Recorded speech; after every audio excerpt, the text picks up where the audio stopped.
परम सत्कारयोग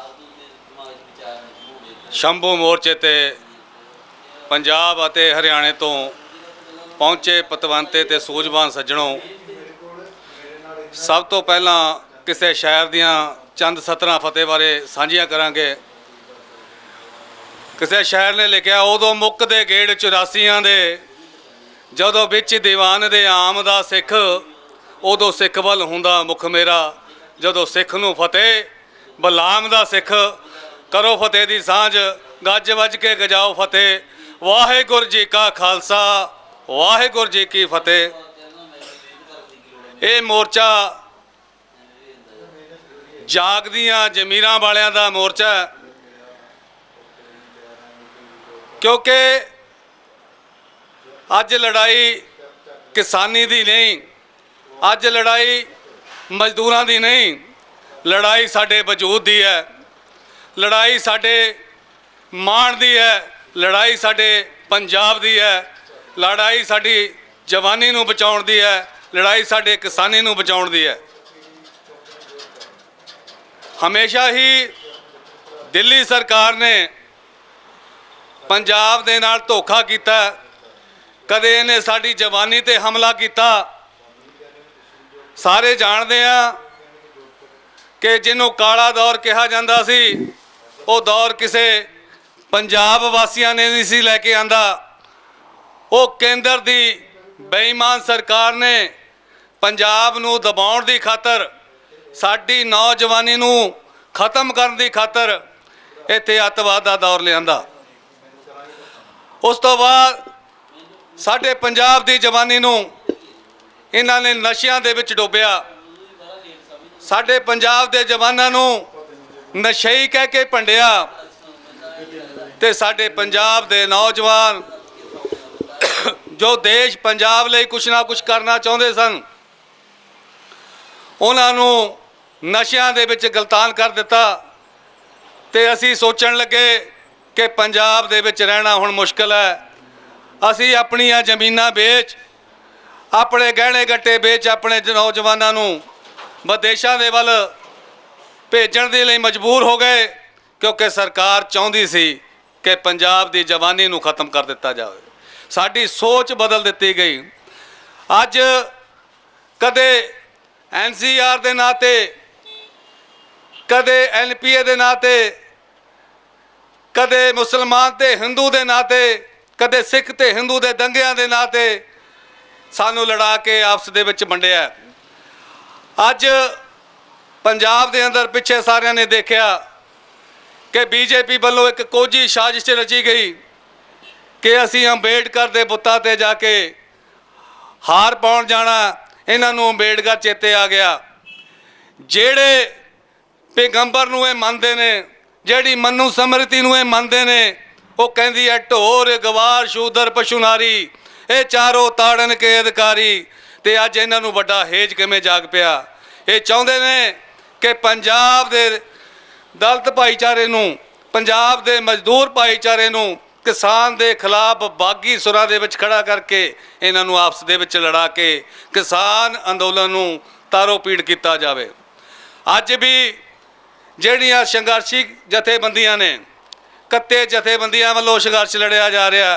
शंभू मोर्चे तो जिहड़ा वखरा एक विचार दिता कि अज लड़ाई साडी कोई आर्थिक माहौल जिहड़ा आर्थिक राहत दे लैण दी नहीं, बल्कि पंजाब दी जवानी ते किसानी नूं बचाउण लई कोई ठोस नीतियां लैके आउण दी लोड़ है, तां जो मौजूदा जिहड़ा खेती दा मॉडल है, जिहड़ा असीं सानू घड़क चोने दे विच हरी क्रांति दे नां ते साडे गल दे विच ढोल पाया कि भारत भुखा मर रहा है, पंजाब दा किसान अन्नदाता है, ते तूं जिहड़ा पंजाब दा किसान अन्नदाता है वो पूरे देश दा ढिड भर रहा है।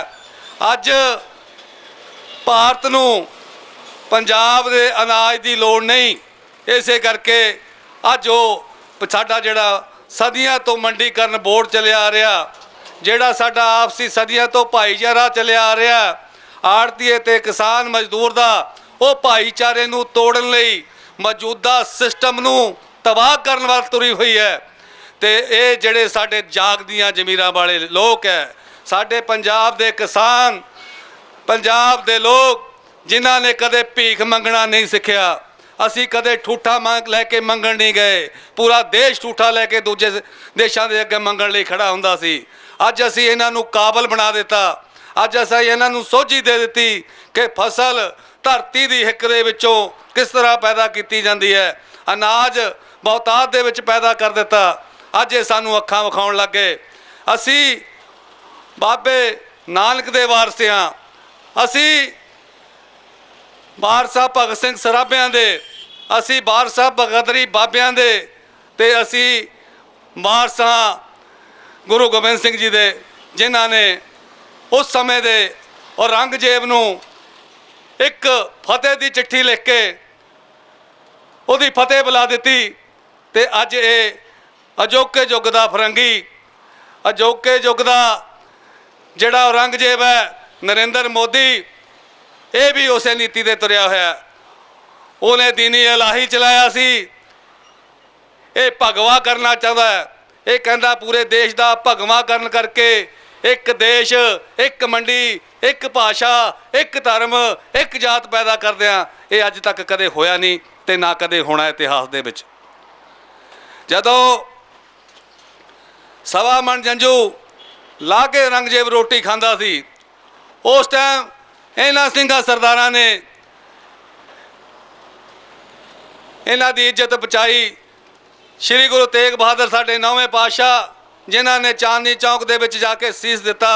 जे अज ये तिलक लगाउंदे ने, ये शीशे मूरे खड़ के वेख लैण, अपने जमीर नूं पुछ लैण, जिहड़ा वो तिलक है वो श्री गुरु तेग बहादुर जी दे लहू दा तिलक है, जिहड़ा इन्हां दे अज शोभदा है।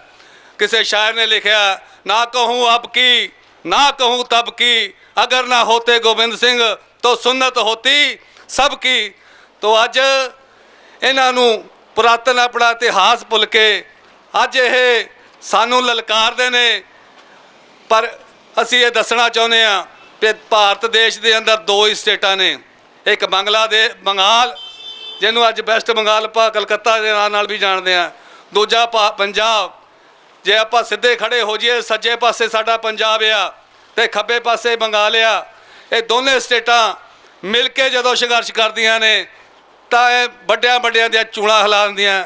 जिहड़े अंग्रेज़ां दा सूरज छिपदा नहीं सी, कहंदे राज इन्ना वड्डा सी कि एक राज दे विच सूरज छिप जावे तां दूजे राज चढ़ जांदा, तां उन्हां अंग्रेज़ां दा सूरज छिपाउण वाले योधियां नूं अज इन्हां ने ललकारिया। ते आउण वाली 26-27 तरीक नूं दिल्ली वाले संगतां कूच करनगियां, किसानां दे मजदूरां दे जथे कूच करनगे। पूरे देश दे विचों उत्थे किसान ते मजदूर इकट्ठे होके इस दिल्ली दे तख्त नूं दस देणगे कि ये जिहड़ा पंगा ये तुसीं पुट्ठा लै लिया। ते जिहड़े 3 खेती कानून, बिजली बिल बना के साडे मजदूरां ते किसानां दा संघी नप्पण दी कोशिश कीती है, ये असीं बर्दाश्त नहीं करांगे जद तक ये कानून रद्द नहीं हुंदे। ते इस तो अगे असीं जदों तक पंजाब दे पाणीआं दी लुੱਟ, पंजाब दे पाणीआं नूं किसानां लई यूटिलाइज नहीं किया जाता, उदों तक भी ये संघर्ष जारी रहूगा। तो आखिर दे विच मैं बेनती करदा कि सारे शरीरां दा टकराव होण तो बचीए। जिस तरह असी पिछले समय तो लगातार शांतमई अंदोलन चल रहा है, इस तरह इस अंदोलन नूं चलदा रखीए। इन्ने कहंदा होया सारिआं दा धन्नवाद करदा। वाहिगुरू जी का खालसा, वाहिगुरू जी की फतेह।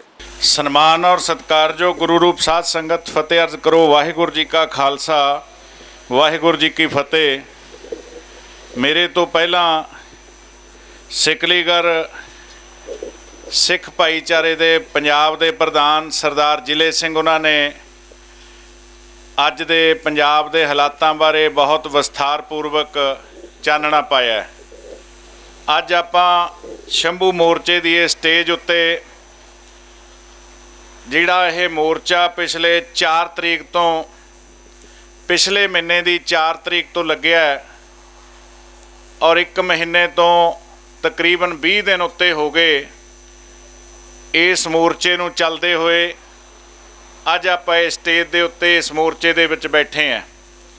जिहड़े दिन यह स्टेज लाई सी, ये मोर्चा आरंभ किया सी, ਇਹਦਾ ਮੇਨ ਮਨੋਰਥ ਜੋ ਪੰਜਾਬ ਦੇ ਵਿੱਚ ਕਿਸਾਨ ਜਥੇਬੰਦੀਆਂ ਵੱਲੋਂ ਜਿਹੜਾ ਮੋਦੀ ਸਰਕਾਰ ਨੇ ਕਿਸਾਨ ਮਾਰੂ ਆਰਡੀਨੈਂਸ ਪਾਸ ਕੀਤੇ ਸੀ, ਉਹਦੇ ਵਿਰੋਧ ਦੇ ਵਿੱਚ ਇਹ ਸਾਰਿਆਂ ਤੋਂ ਜਿਹੜਾ ਪਹਿਲਾ ਪੰਜਾਬ ਦੀ ਹੱਦ ਆਉਂਦੀ ਹੈ, ਇੱਥੇ ਦੀਪ ਸਿੱਧੂ ਤੇ ਉਹਨਾਂ ਦੀ ਸਮੁੱਚੀ ਟੀਮ ਵੱਲੋਂ ਇਹ ਮੋਰਚਾ ਲਾਇਆ ਗਿਆ ਸੀ। ਔਰ ਇਸ ਮੋਰਚੇ ਦੀ ਕਿ ਵਿਲੱਖਣਤਾ ਜ਼ਰੂਰ ਹੈ, ਜਿਵੇਂ ਸਰਦਾਰ ਜ਼ਿਲ੍ਹੇ ਸਿੰਘ ਹੋਣੀ ਦੱਸ ਕੇ ਗਏ ਕਿ ਇਸ ਸਟੇਜ ਤੋਂ ਹਰ ਵਿਅਕਤੀ ਆ ਕੇ ਆਪਣੇ ਦਿਲ ਦੇ ਬਲਬਲੇ ਸਾਂਝੇ ਕਰ ਸਕਦਾ ਹੈ ਔਰ ਪਿਛਲੇ ਲੰਬੇ ਸਮੇਂ ਤੋਂ ਕਰ ਵੀ ਰਿਹਾ ਹੈ। ਔਰ ਸਾਨੂੰ ਇਸ ਸਟੇਜ ਦੇ ਉੱਤੋਂ ਉਹ ਨੌਜਵਾਨ ਵੀ ਪ੍ਰਾਪਤ ਹੋਏ ਨੇ ਜਿਨ੍ਹਾਂ ਨੌਜਵਾਨਾਂ ਦੇ ਅੰਦਰ ਬਹੁਤ ਵੱਡੀ ਭਾਵਨਾ ਤੇ ਨੌਜਵਾਨਾਂ ਦੇ ਅੰਦਰ ਬੜੀ ਚੇਤਨਤਾ ਹੈ, ਜਿਹੜੇ ਪੰਜਾਬ ਦੇ ਲਈ ਕੁਝ ਦਰਦ ਰੱਖਦੇ ਨੇ, ਜਿਨ੍ਹਾਂ ਦੇ ਅੰਦਰ ਬਹੁਤ ਜ਼ਿਆਦਾ ਤਜਰਬਾ ਹੈ ਤੇ ਬੜੇ ਸਾਰੇ ਬਜ਼ੁਰਗ ਵੀ ਇੱਥੇ ਆ ਕੇ ਬੋਲੇ ਨੇ। ਮੈਂ ਬੜਾ ਲੰਬਾ ਸਮਾਂ ਇਸ ਸਟੇਜ ਦੇ ਉੱਤੇ ਗੱਲਾਂ ਕਰ ਸਕਦਾ, ਲੇਕਿਨ ਮੇਰਾ ਖੜਾ ਹੋਣ ਦਾ ਮਕਸਦ ਕੇਵਲ ਇੱਕ ਹੈ ਕਿ ਮੇਰੇ ਤੋਂ ਪਹਿਲਾਂ ਸਰਦਾਰ ਜ਼ਿਲ੍ਹੇ ਸਿੰਘ ਜੀ ਬੋਲ ਕੇ ਗਏ। ਇਹ ਸਿਕਲੀਗਰ ਸਿੱਖ ਭਾਈਚਾਰੇ ਦੇ ਆਗੂ ਨੇ ਔਰ ਸਾਹਮਣੇ ਬੈਠੀ ਸੰਗਤ ਦੇ ਵਿੱਚ ਇੰਟਰਨੈਸ਼ਨਲ ਲੈਵਲ ਦੇ ਢਾਡੀ ਸਿੰਘ ਬੈਠੇ ਨੇ। ਮੇਰੇ ਤੋਂ ਬਾਅਦ ਉਹਨਾਂ ਨੇ ਆਪਣੇ ਬੜਮੁੱਲੇ ਵਿਚਾਰ ਦੇਣੇ ਨੇ ਔਰ ਤੁਸੀਂ ਆਪਣੇ ਮਨਾਂ ਦੀ ਮਨੋਦਸ਼ਾ ਜਦੋਂ ਸਾਡੇ ਗੁਰੂ ਸਾਹਿਬਾਨ ਜੰਗਾਂ ਯੁੱਧਾਂ ਦੇ ਵਿੱਚ ਯੁੱਧ ਕਰਦੇ ਸੀ ਉਦੋਂ ਲੈ ਕੇ ਜਾਓ, ਤਾਂ ਜਿਹੜੇ ਗੁਰੂ ਸਾਹਿਬਾਨਾਂ ਨੂੰ ਉਦੋਂ ਹਥਿਆਰ, ਨੇਜੇ, ਤਲਵਾਰਾਂ ਤੇ ਬਰਛੇ ਮਿਲਦੇ ਸੀ, ਉਹ ਸਾਰੇ ਇਹ ਸਿਕਲੀਗਰ ਸਿੱਖਾਂ ਦੇ ਪਰਿਵਾਰ ਉਹਨਾਂ ਦੇ ਲਈ ਤਿਆਰ ਕਰਦੇ ਸੀ। ਔਰ ਉਦੋਂ ਤੋਂ ਲੈ ਕੇ ਅੱਜ ਤੱਕ ਜੇਕਰ ਸਿਕਲੀਗਰ ਸਿੱਖ ਭਾਈਚਾਰਾ ਸਿੱਖ ਪੰਥ ਦੇ ਨਾਲ ਜੁੜਿਆ ਹੋਇਆ ਤਾਂ ਅੱਜ ਵੀ ਇਹ ਉਹਨਾਂ ਦੇ ਨਾਲ ਹੈ। ਲੇਕਿਨ ਜਦੋਂ ਮੈਂ ਸਰਦਾਰ ਜ਼ਿਲ੍ਹੇ ਸਿੰਘ ਉਹਨਾਂ ਦੇ ਨਾਲ ਜੁੜਿਆ ਜਾਂ ਇਹਨਾਂ ਨਾਲ ਮੇਰਾ ਸੰਪਰਕ ਹੋਇਆ, ਉਹ ਵੀ ਇਸੇ ਕਰਕੇ ਹੋਇਆ ਕਿ ਸਿੰਘ ਸਾਹਿਬ ਭਾਈ ਰਣਜੀਤ ਸਿੰਘ ਜੀ ਜਿਹੜੇ ਪੰਥਕ ਅਕਾਲੀ ਲਹਿਰ ਦੇ ਮੁਖੀ ਨੇ, ਸਾਬਕਾ ਜਥੇਦਾਰ ਸ਼੍ਰੀ ਅਕਾਲ ਤਖਤ ਸਾਹਿਬ, ਜਿਨ੍ਹਾਂ ਦੀ ਕੁਰਬਾਨੀ ਨੂੰ ਆਪਾਂ ਭੁੱਲ ਨਹੀਂ ਸਕਦੇ, ਉਹਨਾਂ ਦੇ ਨਾਲ ਇਹਨਾਂ ਦੀ ਮੀਟਿੰਗ ਕਰਾਈ ਤਾਂ ਇਹਨਾਂ ਨੇ ਇੱਕ ਬੜੀ ਵੱਡੀ ਗੱਲ ਦੱਸੀ ਕਿ ਸਾਡੇ ਪਰਿਵਾਰ ਦਾ ਬੱਚਾ ਅੱਜ ਵੀ ਕੋਈ ਦਾੜੀ ਕੇਸ ਨਹੀਂ ਕਟਾਉਂਦਾ, ਭਾਵੇਂ ਕਿਸੇ ਸੂਬੇ ਦੇ ਵਿੱਚ, ਭਾਵੇਂ ਕਿਤੇ ਵੀ ਬੈਠਾ ਹੈ। ਔਰ ਇਹ ਕਹਿੰਦੇ ਜਿਹੜਾ ਗੁਰੂ ਗ੍ਰੰਥ ਸਾਹਿਬ ਦੇ ਵਿੱਚ ਸ਼ਲੋਕ ਹੈ ਕਿ ਸਾਬਤ ਸੂਰਤ ਰੱਬ ਦੀ ਭੰਨੈ ਬੇਈਮਾਨ, ਮੈਂ ਸਮਝਦਾ ਉਹਦੇ ਉੱਤੇ ਸਿਕਲੀਗਰ ਸਿੱਖ ਭਾਈਚਾਰਾ ਪੂਰਾ ਢੁਕਦਾ ਹੈ। ਔਰ ਜਿਹੜੀਆਂ ਗੱਲਾਂ ਅੱਜ ਸਰਦਾਰ ਜ਼ਿਲ੍ਹੇ ਸਿੰਘ ਕਰਕੇ ਗਏ ਨੇ, ਇਹਨਾਂ ਦੇ ਵਿੱਚ ਕੋਈ ਅੱਤਕਥਨੀ ਨਹੀਂ ਕਿ ਅੱਜ ਜੇ ਸ਼੍ਰੋਮਣੀ ਗੁਰਦੁਆਰਾ ਪ੍ਰਬੰਧਕ ਕਮੇਟੀ ਆਪਣੀਆਂ ਉਹਨਾਂ ਗੱਲਾਂ ਦੇ ਉੱਤੇ ਪੂਰਾ ਉਤਰਦੀ ਜਿਹੜੇ ਕਾਰਨਾਂ ਦੇ ਕਾਰਨ ਸ਼੍ਰੋਮਣੀ ਗੁਰਦੁਆਰਾ ਪ੍ਰਬੰਧਕ ਕਮੇਟੀ ਹੋਂਦ ਦੇ ਵਿੱਚ ਆਈ ਸੀ, ਤਾਂ ਪੰਜਾਬ ਕੀ ਪੂਰੇ ਦੁਨੀਆ ਦੇ ਵਿੱਚ ਸਿੱਖ ਇੱਕ ਨਿਰਾਲੀ ਕੌਮ ਹੈ ਔਰ ਇੱਕ ਸਿੱਖ ਵਿਲੱਖਣ ਕੌਮ ਹੈ। ਸਿੱਖਾਂ ਦੀ ਆਇਡੈਂਟੀਟੀ ਨੂੰ ਦੂਰ ਤੋਂ ਪਹਿਚਾਣਿਆ ਜਾ ਸਕਦਾ ਹੈ ਔਰ ਸਿੱਖਾਂ ਦੀ ਆਇਡੈਂਟੀਟੀ ਵੱਖਰੀ ਕੀਤੀ ਜਾ ਸਕਦੀ ਹੈ। ਲੇਕਿਨ ਸ਼੍ਰੋਮਣੀ ਗੁਰਦੁਆਰਾ ਪ੍ਰਬੰਧਕ ਕਮੇਟੀ ਦੇ ਜਿਹੜੇ ਨੁਮਾਇੰਦੇ ਚੁਣ ਕੇ ਪਿਛਲੇ 20-22 ਸਾਲਾਂ ਤੋਂ ਅੱਗੇ ਆ ਰਹੇ ਹੈ, ਉਹਨਾਂ ਨੇ ਯਤਨ ਹੀ ਨਹੀਂ ਕੀਤਾ ਕਿ ਸ਼੍ਰੋਮਣੀ ਗੁਰਦੁਆਰਾ ਪ੍ਰਬੰਧਕ ਕਮੇਟੀ ਦੇ ਮੇਨ ਕੰਮ ਕੀ ਹੈ। ਮੈਂ ਪਿਛਲੇ ਲੰਬੇ ਸਮੇਂ ਤੇ ਬਾਹਲਾ ਟਾਈਮ ਨਾ ਵਿਅਰਥ ਕਰਾਂ, ਲੇਕਿਨ ਆ ਜਿਹੜੀ 3-4 ਦਿਨ ਪਹਿਲਾਂ ਮੌਜੂਦਾ ਜਥੇਦਾਰ ਨੇ ਇੱਕ ਤਕਰੀਰ ਕੀਤੀ ਹੈ, ਜੇ ਉਹ ਤਕਰੀਰ ਦੇ ਉੱਤੇ ਆਪਾਂ ਗੱਲ ਕਰੀਏ ਤਾਂ ਉਹ ਤਕਰੀਰ ਸ਼੍ਰੀ ਅਕਾਲ ਤਖਤ ਸਾਹਿਬ ਦੇ ਜਥੇਦਾਰ ਨਾ ਹੋ ਕੇ ਕੇਵਲ ਬਾਦਲਾਂ ਦਾ ਜਥੇਦਾਰ ਬਣ ਕੇ ਰਹਿ ਗਈ ਹੈ। ਸ਼ੰਭੂ ਮੋਰਚੇ ਦੀ ਸਟੇਜ ਇਸ ਗੱਲ ਦੇ ਲਈ ਨਹੀਂ ਕਿ ਅਸੀਂ ਉਹਨਾਂ ਨੂੰ ਡਿਫੈਂਡ ਕਰੀਏ, ਲੇਕਿਨ ਜਦੋਂ ਕੌਮ ਦਾ ਜਥੇਦਾਰ ਜਿਹੜਾ ਸਾਰਿਆਂ ਦਾ ਸਾਂਝਾ ਜਥੇਦਾਰ ਹੈ, ਜਦੋਂ ਉਹ ਅਜਿਹੀਆਂ ਗੱਲਾਂ ਕਰਦੇ ਨੇ ਤਾਂ ਸਾਨੂੰ ਇਹ ਗੱਲਾਂ ਵੀ ਇੱਥੋਂ ਕਰਨੀਆਂ ਪੈਂਦੀਆਂ ਨੇ। ਅੱਜ ਸ਼੍ਰੀ ਅਕਾਲ ਤਖਤ ਸਾਹਿਬ ਦੇ ਜਥੇਦਾਰ ਹਰਪ੍ਰੀਤ ਸਿੰਘ ਜੀ ਇਹ ਗੱਲ ਕਹਿੰਦੇ ਨੇ ਕਿ ਸ਼੍ਰੋਮਣੀ ਗੁਰਦੁਆਰਾ ਪ੍ਰਬੰਧਕ ਕਮੇਟੀ ਮਾਂ ਹੈ ਤੇ ਅਕਾਲੀ ਦਲ ਉਹਦਾ ਪੁੱਤਰ ਹੈ। ਜੇਕਰ ਸ਼੍ਰੋਮਣੀ ਕਮੇਟੀ ਦੇ ਉੱਤੇ ਕੋਈ ਹਮਲਾ ਕਰਦਾ ਹੈ ਜਾਂ ਕੋਈ ਜੰਦੇ ਲਾਉਂਦਾ ਹੈ ਤਾਂ ਤੁਸੀਂ ਪਿੰਡਾਂ ਦੇ ਵਿੱਚ ਨਾ ਬੈਠੇ ਹੋ, ਤੁਸੀਂ ਪੁੱਤਰ ਹੋ ਤਾਂ ਪੁੱਤਰ ਬਣ ਕੇ ਆਇਓ। ਲੇਕਿਨ ਹਰਪ੍ਰੀਤ ਸਿੰਘ ਜੀ ਨੂੰ ਇਹ ਗੱਲ ਵੀ ਪੁੱਛਣ ਵਾਲੀ ਹੈ ਕਿ ਜਦੋਂ ਇਸੇ ਅਕਾਲੀ ਦਲ ਬਾਦਲ ਜਿਹੜਾ ਤੁਸੀਂ ਪੁੱਤਰ ਕਹਿੰਦੇ ਹੋ ਕਿ ਇਹ ਬਾਦਲ ਅਕਾਲੀ ਦਲ ਪੁੱਤਰ ਹੈ, ਜਦੋਂ ਇਸੇ ਅਕਾਲੀ ਦਲ ਬਾਦਲ ਨੇ ਕਿਸੇ ਸਮੇਂ ਸ਼੍ਰੋਮਣੀ ਅਕਾਲੀ ਦਲ ਦੇ ਮਨੁੱਖੀ ਅਧਿਕਾਰ ਵਿੰਗ ਦੇ ਪ੍ਰਧਾਨ ਜਸਵੰਤ ਸਿੰਘ ਖਾਲੜਾ, ਜਿਨ੍ਹਾਂ ਨੇ 25,000 ਲਵਾਰਸ ਲਾਸ਼ਾਂ ਦਾ ਖੁਰਾ ਖੋਜ ਨੌਜਵਾਨਾਂ ਦਾ ਕੱਢਿਆ, ਉਸੇ ਜਸਵੰਤ ਸਿੰਘ ਖਾਲੜਾ ਦੀ ਧਰਮ ਪਤਨੀ ਆਹ ਬੀਬੀ ਪਰਮਜੀਤ ਕੌਰ ਖਾਲੜਾ ਜਿਹੜੀ ਹੁਣ ਇਲੈਕਸ਼ਨ ਲੜ ਕੇ ਹਟੀ ਹੈ, ਉਹਦੇ ਮੁਕਾਬਲੇ ਤਰਨ ਤਾਰਨ ਤੋਂ ਇੱਕ ਆਪਣਾ ਉਮੀਦਵਾਰ ਖੜਾ ਕੀਤਾ ਸੀ ਤੇ ਬੀਬੀ ਖਾਲੜਾ ਨੂੰ ਹਰਾਇਆ ਸੀ।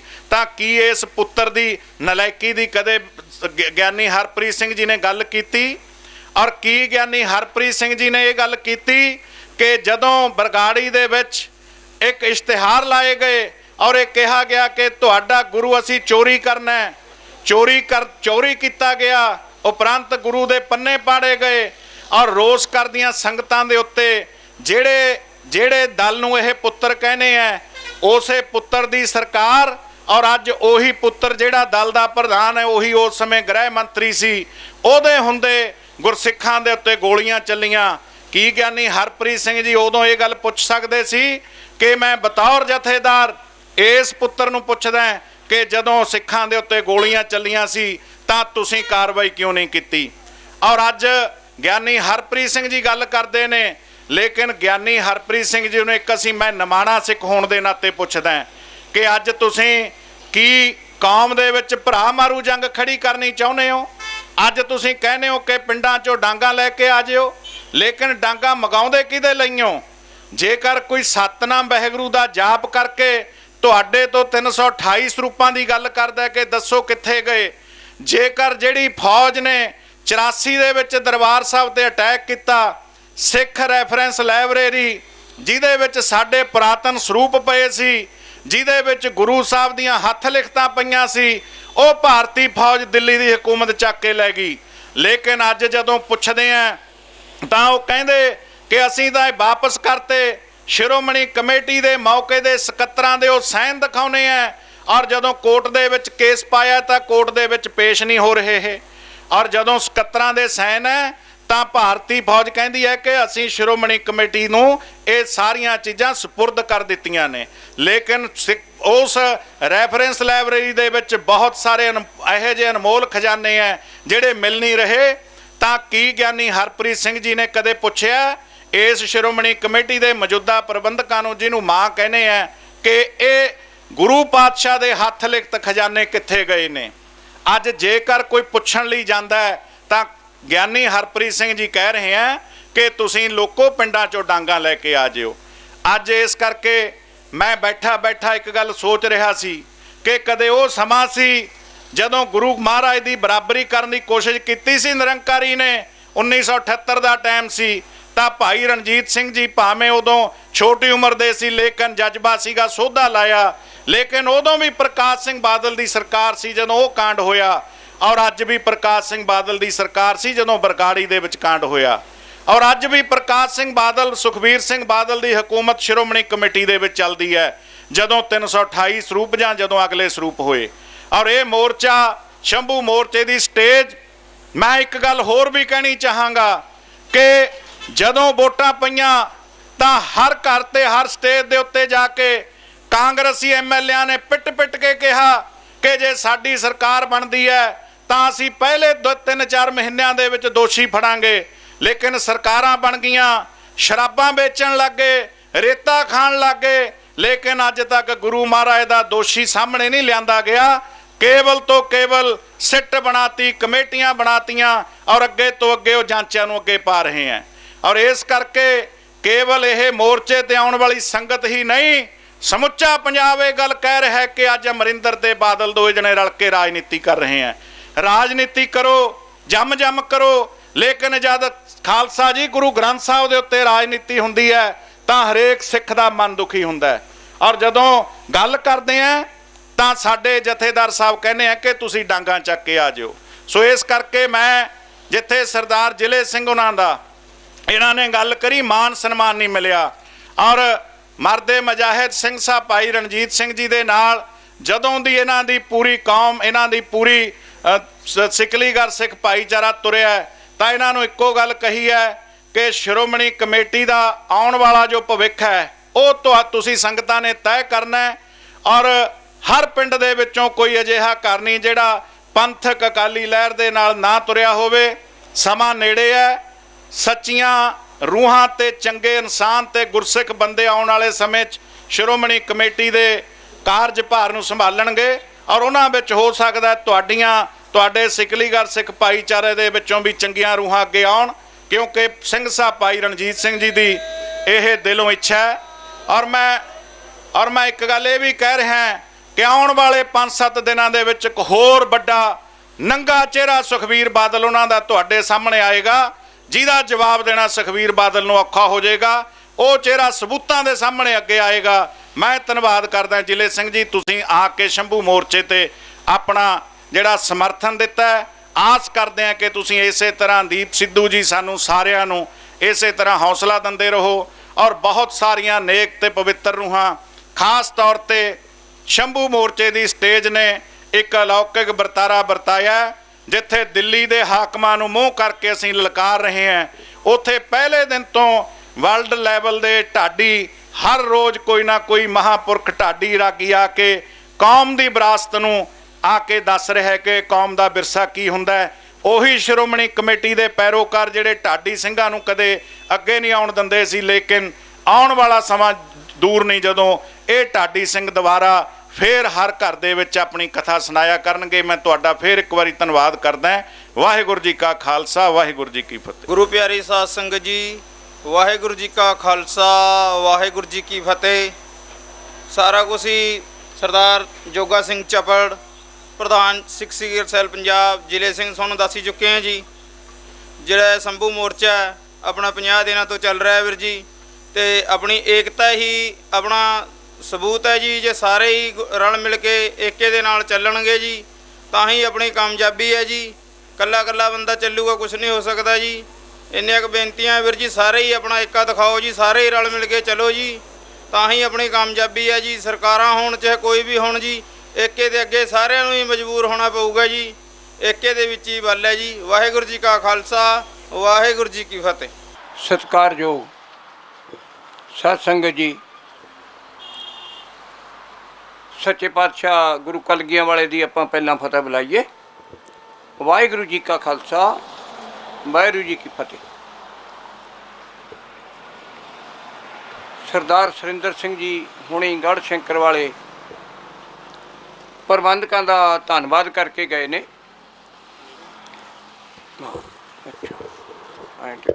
ਚਲੋ ਹੁਣੇ ਧੰਨਵਾਦ ਕਰਕੇ ਗਏ ਨੇ, ਤੇ ਅਸੀਂ ਕਿਸਾਨ ਯੂਨੀਅਨ ਵੱਲੋਂ ਉਹਨਾਂ ਦੇ ਧੰਨਵਾਦੀ ਹਾਂ। ਉਦੋਂ ਪਹਿਲਾਂ ਸਰਦਾਰ ਕਰਨੈਲ ਸਿੰਘ ਢਿੱਲੋਂ ਸਾਹਿਬ ਮੇਰੇ ਪੜੋਸੀ ਸੂਬਾ ਸਕੱਤਰ ਕ੍ਰਾਂਤੀਕਾਰੀ ਜਥੇਬੰਦੀ ਵੱਲੋਂ ਉਹ ਬੋਲ ਕੇ ਗਏ ਨੇ। ਸਾਨੂੰ ਤਾਂ ਤਕਰੀਬਨ ਸਾਧ ਸੰਗਤ ਜੀ 10-11 ਸਾਲ ਹੋ ਗਏ ਇਹਦੇ ਨਾਲ, ਕਰਨੈਲ ਸਿੰਘ ਦੇ ਨਾਲ ਲੜਾਈ ਲੜਦਿਆਂ। ਸਾਡਾ ਜਿਹੜਾ ਪਹਿਲਾਂ ਲੁਧਿਆਣਾ ਜ਼ਿਲ੍ਹਾ ਸੀ ਤੇ ਇਸ ਵੇਲੇ ਸਾਡਾ ਪੁਲਿਸ ਜ਼ਿਲ੍ਹਾ ਖੰਨਾ, ਪੁਲਿਸ ਜ਼ਿਲ੍ਹਾ ਖੰਨਾ ਵੀ ਜਿਹੜਾ ਬਣਿਆ ਇਹ ਕਰਨੈਲ ਸਿੰਘ ਦੀ ਹਿੰਮਤ ਨਾਲ ਬਣਿਆ। ਇਹ ਜੁਝਾਰੂ ਨੇ, ਇੱਥੇ ਜਿਹੜੇ ਜਵਾਨ ਕੰਮ ਕਰਦੇ ਨੇ ਤੇ ਉਹਨਾਂ ਵਰਗੇ ਹੀ ਇਹਨਾਂ ਕੋਲ ਜਰਾਸੀਮ ਨੇ ਇਹਨਾਂ ਦੇ ਵਿੱਚ, ਜਿਹੜੇ ਲੋਕਾਂ ਖਾਤਰ ਲੜਾਈ ਲੜਨ ਦੇ। ਸਰਦਾਰ ਸੁਰਿੰਦਰ ਸਿੰਘ ਜੀ ਗੜ੍ਹ ਸ਼ੰਕਰ ਵਾਲੇ ਇੱਕ ਗੱਲ ਕਹਿ ਕੇ ਗਏ ਨੇ ਵੀ ਇੱਥੇ ਟਰੈਕਟਰ ਜਿਹੜੇ ਆਏ ਮੈਸੀ ਫਰਗੂਸ਼ਨ ਅਤੇ ਸਵਰਾਜ, ਸਰਦਾਰ ਬਾਦਲ ਦੀ ਸਰਕਾਰ ਸੀ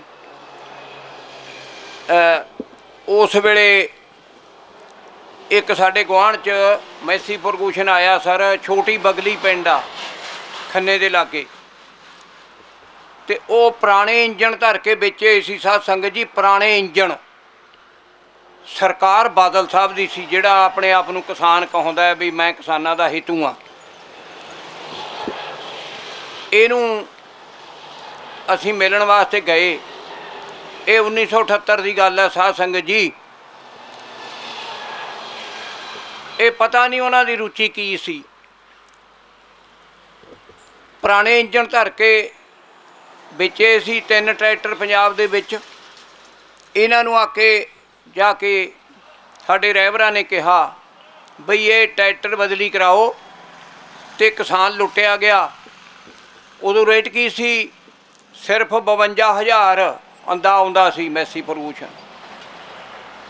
ਬਾਦਲ ਸਾਹਿਬ ਕਹਿੰਦੇ ਬਈ ਕਾਨੂੰਨ ਨਹੀਂ ਕਹਿੰਦਾ ਟਰੈਕਟਰ ਬਦਲੀ ਕਰਨ ਵਾਸਤੇ।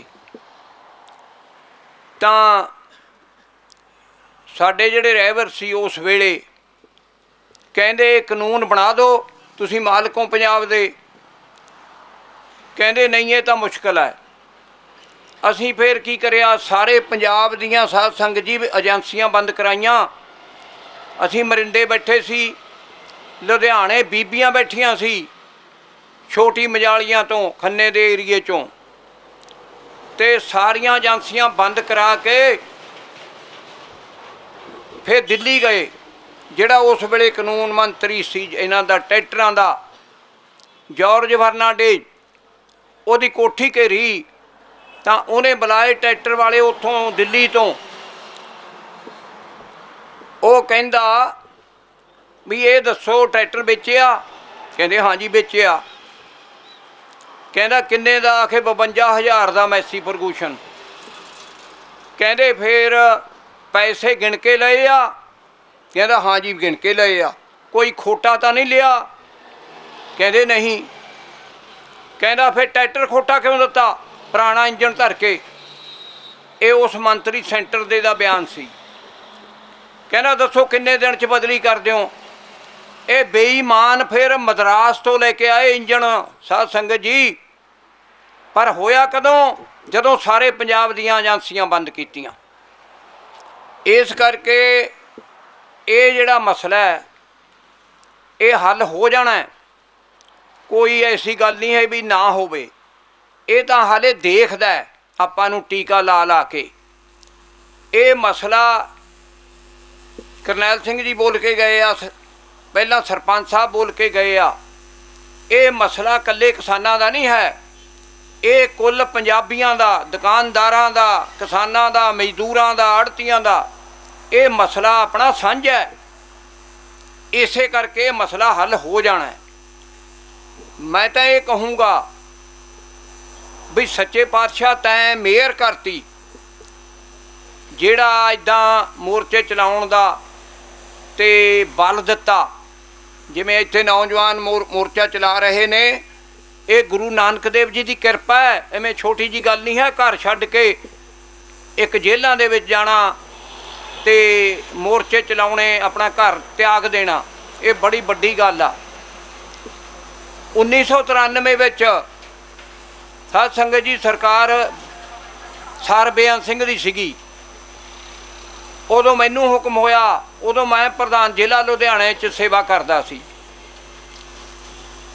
ਤੇ ਹਰ ਰੋਜ਼ 40 ਬੀਬੀਆਂ ਆਉਂਦੀਆਂ ਸੀ ਹਰਿਆਣੇ 'ਚੋਂ, 60 ਬੰਦੇ ਆਉਂਦੇ ਸੀ ਪੰਜਾਬ ਦੇ। ਅਸੀਂ ਰਲ ਕੇ ਮੋਰਚਾ ਚਲਾਉਂਦੇ ਸੀ। ਬੀਬੀਆਂ ਦੇ ਗੋਦੀ ਬੱਚੇ ਚੱਕੇ ਹੋਏ ਛੋਟੇ ਛੋਟੇ, ਪਤੀਲੇ ਚੱਕੇ ਕੋਲ ਦਾਲ ਸਬਜ਼ੀ ਵਾਲੇ ਵੀ। ਚੰਡੀਗੜ੍ਹ ਗ੍ਰਿਫਤਾਰੀ ਦੇਣੀ ਸੀ ਸਾਧ ਸੰਗਤ ਜੀ।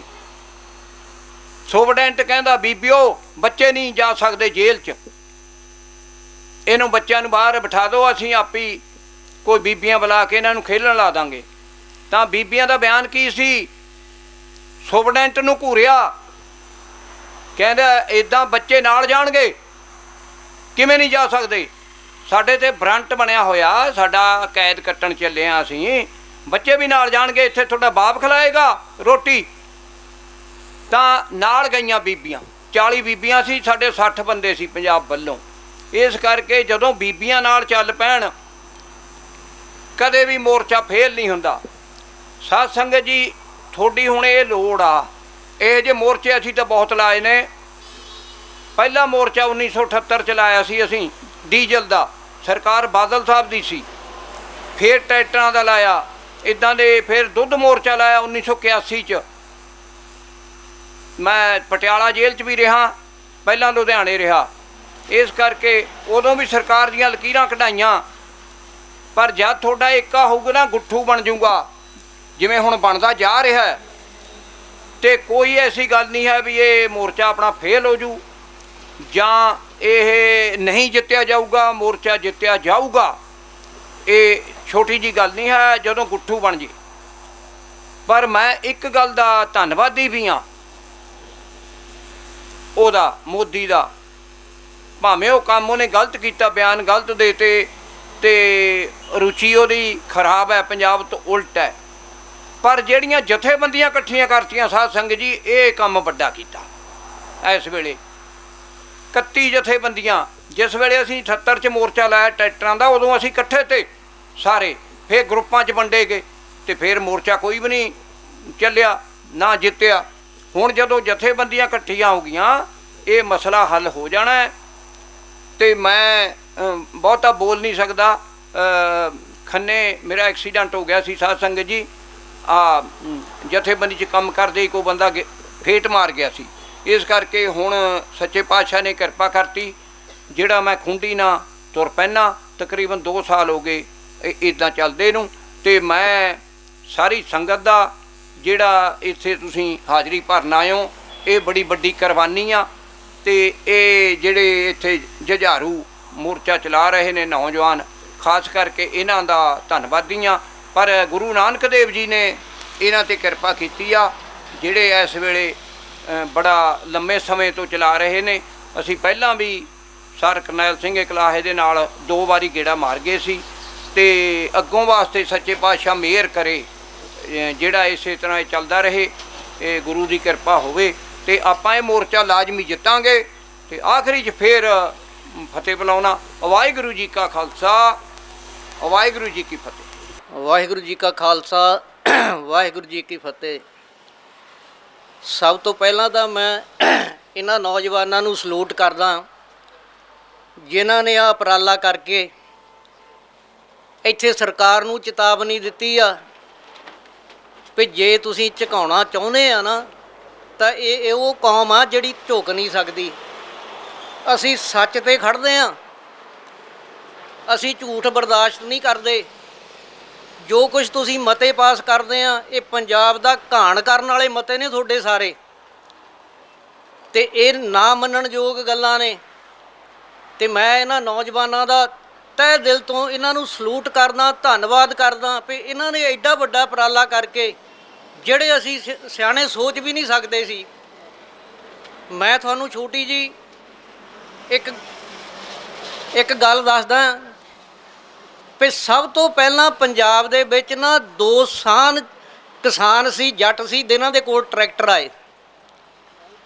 ਇੱਕ ਦੇ ਕੋਲ ਮੈਸੀ ਆਇਆ, ਇੱਕ ਦੇ ਕੋਲ ਸਵਰਾਜ ਆਇਆ। ਤੇ ਉਹਨਾਂ ਦੇ ਸਲਾਂਸਰਾਂ ਦੇ ਉੱਤੇ ਨਾ 2 ਤੋਤੇ ਲੱਗੇ ਹੁੰਦੇ ਸੀ, ਵੇਖੇ ਹੋਣੇ ਆ ਤੁਸੀਂ। ਤੇ ਉਹ ਜਦੋਂ ਟਰੈਕਟਰ ਨੂੰ ਅਸੀਂ ਸਟਾਰਟ ਕਰਦੇ ਸੀ ਨਾ, ਤੇ ਉਹ ਕਲੋਲਾਂ ਕਰਦੇ ਸੀ, ਭੁੜਕਦੇ ਸੀ। ਇਹ 2 ਟਰੈਕਟਰ ਆਏ ਸੀਗੇ 2 ਪਰਿਵਾਰਾਂ ਕੋਲ। ਇੱਕ ਆਏ ਸੀ ਕੈਪਟਨ ਸਾਹਿਬ ਕੋਲ, ਸਵਰਾਜ ਆਇਆ ਸੀ, ਇੱਕ ਆਇਆ ਸੀ ਬਾਦਲ ਸਾਹਿਬ ਕੋਲ। ਤੇ ਇਹਨਾਂ ਨੇ ਜਦੋਂ ਖੜੇ ਕੀਤੇ ਤਾਂ ਕੈਪਟਨ ਸਾਹਿਬ ਨੇ ਮਾੜੀ ਜਿਹੀ ਰੇਸ ਮਾਰੀ ਤਾਂ ਭੁੜਕਿਆ ਉਹ। ਤੇ ਜਦੋਂ ਬਾਦਲ ਸਾਹਿਬ ਨੇ ਦੇਖਿਆ ਵੀ ਇਹ ਤਾਂ ਘੱਟ ਭੁੜਕਦਾ, ਮੇਰੇ ਵਾਲਾ ਜ਼ਿਆਦਾ, ਉਹਨੇ ਰੇਸ ਮਾਰੀ, ਉਹ ਦੂਜਾ ਹੋਰ ਭੁੜਕਿਆ। ਕਿਉਂ ਭੁੜਕਦੇ ਸੀ? ਠਾਂ ਤੋਂ ਸੇਕ ਲੱਗਦਾ ਸੀ, ਗਰਮ ਸੀਗਾ। ਤੇ ਅੱਜ ਉਹ ਜਿਹੜੇ ਤੋਤੇ ਆ ਨਾ, ਅਸੀਂ ਆ ਬੈਠੇ ਆ। ਇਹਨਾਂ ਸਰਕਾਰਾਂ ਨੂੰ ਸਾਨੂੰ ਉੱਤੇ ਲਾ ਕੇ ਭੜਕਾਇਆ, ਅਸੀਂ ਟੱਪਦੇ ਰਹੇ, ਵੋਟਾਂ ਪਾਉਂਦੇ ਰਹੇ। ਸਾਡੇ ਪੈਰੋਕਾਰਾਂ ਨੇ ਸਾਨੂੰ ਇੱਥੇ ਤੱਕ ਪਹੁੰਚਾਤਾ ਪਿਆ। ਟਰਾਲੀਆਂ ਦੇ ਵਿੱਚ ਅਸੀਂ ਸਟੋਵ ਰੱਖ ਕੇ, ਕੋਈ ਨਹਾਉਣ ਦਾ ਨਹੀਂ ਸਾਡਾ ਟਿਕਾਣਾ, ਕੋਈ ਖਾਣ ਦਾ ਨਹੀਂ। ਆ ਗੁਰੂ ਸਾਹਿਬ ਦੇ ਲੰਗਰ ਲੱਗੇ ਆ, ਦੇਖੋ ਕਿੰਨੀਆਂ ਮੁਸੀਬਤਾਂ ਨੇ। ਤੇ ਇਹਨਾਂ ਦੇ ਉੱਤੇ ਕੋਈ ਸਿਰਦਰਦੀ ਇਹਨਾਂ ਦੀ ਕੋਈ ਨਹੀਂ, ਇਹਨਾਂ ਦੀ ਦਿਮਾਗ ਦੇ ਉੱਤੇ ਕੋਈ ਅਸਰ ਨਹੀਂ ਹੋਣ ਡਿਆ। ਪਰ ਇਹ ਉਹ ਕੌਮ ਆ ਜਿਹੜੀ ਘੋੜਿਆਂ ਦੇ ਕਾਠੀਆਂ ਦੇ ਉੱਤੇ ਖਾਣਾ ਵੀ ਜਾਣਦੀ ਆ, ਸੌਣਾ ਵੀ ਜਾਣਦੀ ਆ, ਤੇ ਆਪਣਾ ਗੁਜ਼ਾਰਾ ਕਰਨਾ ਵੀ ਜਾਣਦੀ ਆ। ਮੈਂ ਹੁਣੇ ਗੱਲ ਕਰਦਾ ਸੀ ਵੀ ਅਸੀਂ ਜਦੋਂ ਖੇਤੀ ਕਰਦੇ ਆ ਨਾ, ਸੱਪਾਂ ਦੀਆਂ ਸਿਰੀਆਂ ਮਿੰਧਦੇ ਆ। ਕਈ ਵਾਰੀ ਝੋਨੇ ਨੂੰ ਪਾਣੀ ਲਾਉਣ ਜਾਂਦੇ ਆ, ਸੱਪ ਵੱਟ 'ਤੇ ਬੈਠਾ ਹੁੰਦਾ, ਅਸੀਂ ਡਾਂਗਾਂ ਚੁੱਕਦੇ ਆ, ਮਾਰਦੇ ਆ, ਕਦੇ ਉਹਨੂੰ ਭਜਾਉਂਦੇ ਆ।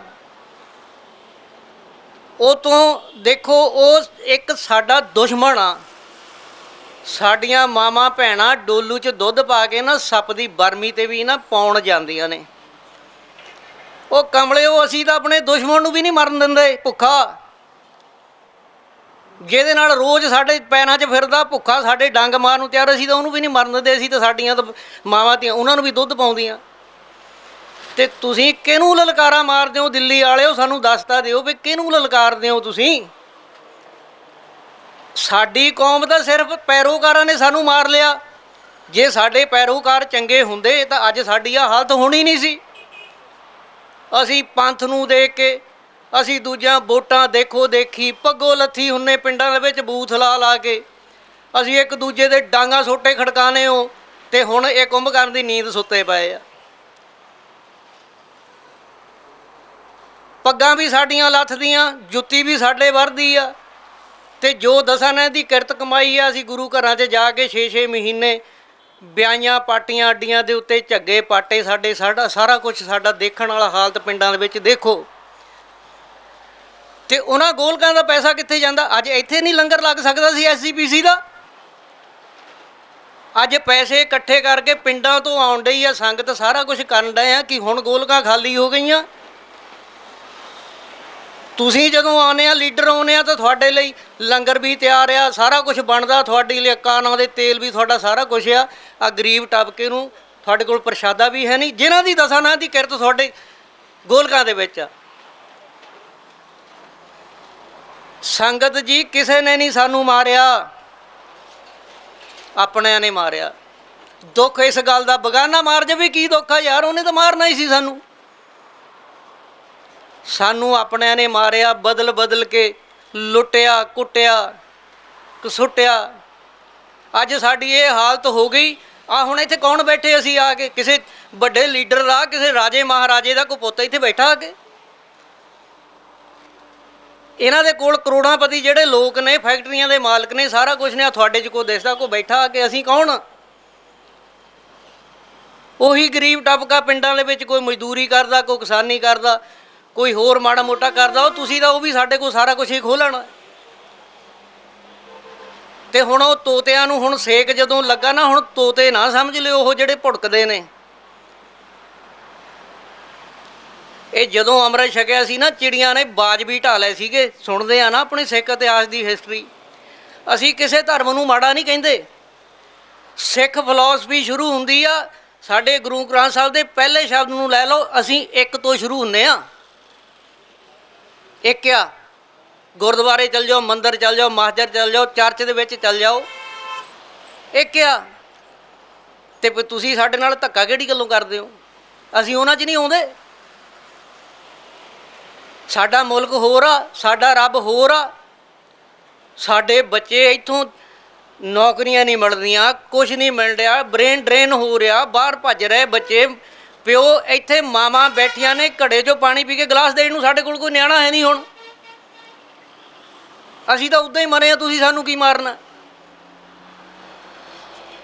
ਤੇ ਮੈਂ ਫੇਰ ਸਲੂਟ ਕਰਦਾ ਇਹਨਾਂ ਨੌਜਵਾਨਾਂ ਨੂੰ, ਧੰਨਵਾਦ ਕਰਦਾ। ਸ਼ਬਦ ਕੋਈ ਨਹੀਂ ਮੇਰੇ ਕੋਲ ਇਹਨਾਂ ਦਾ, ਜਿਹੜੇ ਉਪਰਾਲਾ ਕਰਦੇ ਨੇ। ਇਹਨਾਂ ਕੱਲਿਆਂ ਦੀਆਂ ਜ਼ਮੀਨਾਂ ਨੇ, ਜਿਹੜੇ ਆਹ ਇੱਥੇ ਬੱਚੇ ਤੁਰੇ ਫਿਰਦੇ ਕੱਲਿਆਂ ਦੀਆਂ ਨੇ। ਇਹ ਸਾਰੀ ਕੌਮ ਦੇ ਲਈ ਇਹ ਜੁਝਾਰੂ ਸਿੰਘ, ਮੈਂ ਇਹਨਾਂ ਨੂੰ ਸਲੂਟ ਕਰਦਾ ਵਾਰ-ਵਾਰ ਵੀ ਤੁਹਾਡਾ ਧੰਨਵਾਦ ਆ। ਤੇ ਤੁਸੀਂ ਇੱਥੇ ਜੁੜੇ ਆ। ਤੇ ਸੰਗਤ ਨੂੰ ਵੀ ਅਪੀਲ ਕਰਨਾ ਵੀ ਤੁਸੀਂ ਇਹਨਾਂ ਦਾ, ਸਿੱਧੂ ਸਾਹਿਬ ਹੋਣਾ ਦਾ ਹੈਲਪ ਕਰੋ ਆ ਕੇ। ਜੋ ਕੁਛ ਵੀ ਆ ਤੁਹਾਡੇ 'ਚ ਜਿੰਨੀ ਵੀ ਹਿੰਮਤ ਆ, ਤੁਸੀਂ ਆਓ, ਕੰਮਾਂ ਕਾਰਾਂ ਨੂੰ ਛੱਡੋ। ਕੰਮ ਤਾਂ ਮੁੱਕਦੇ ਨਹੀਂ, ਬੰਦਾ ਮੁੱਕਦਾ ਹੈ। ਕੰਮ ਨੇ ਤਾਂ ਕਦੇ ਮੁੱਕਣਾ ਹੀ ਨਹੀਂ, ਬੰਦੇ ਨੇ ਮੁੱਕ ਜਾਣਾ। ਤੇ ਇੱਕ ਦਿਹਾੜੀ ਅਸੀਂ ਛੱਡ ਨਹੀਂ ਸਕਦੇ।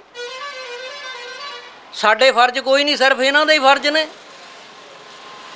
ਬਾਕੀ ਸੰਗਤ ਨੂੰ ਬੇਨਤੀ ਆ ਵੀ ਇਹਨਾਂ ਜੁਝਾਰੂ ਸਿੰਘਾਂ ਦੇ ਨਾਲ ਜੁੜੋ। ਬਾਕੀ ਕੋਈ ਸ਼ਬਦ ਘੱਟ ਵੱਧ ਸੰਗਤ ਬਖਸ਼ਣਯੋਗ ਆ।